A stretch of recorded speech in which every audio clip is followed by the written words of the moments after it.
د نن سه شنبه ورځې لاند دقیق او مهم خبرونه. د خوړو نړیوال سازمان مرستیال د ریاست الوزرا اداري مرستیال مولوي عبدالسلام حنفي سره په لیدنه کې ویلي پخوا افغانستان کې فساد او جګړه عمده ستونزې وې چې اوس نشته. له نیکه مرغه نشهیي توکي کم شوي او موږ د مرستو د دوام ژمنه کوو.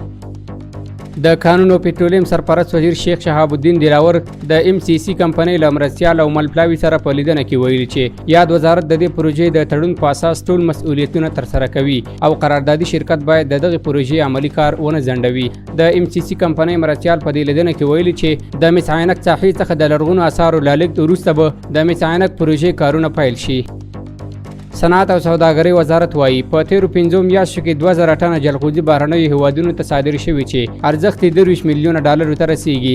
دغه وزارت په وینا دغه صادراتو لویه برخه چین، پاکستان، هند، ایټالیا، متحده عربي اماراتو او امریکا ته ترسره شوي دي.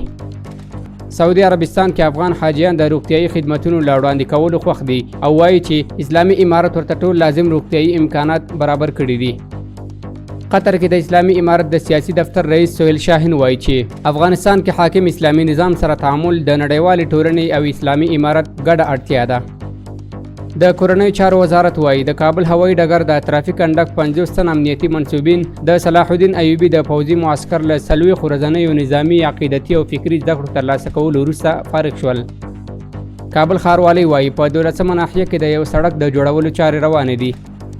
فراه ولایت کې د یو ان اف پی ای دفتر په مالی مرسته د 29 میلیون افغانیو په لګښت 10 کوچني روغتیايي مرکزونه جوړیږي.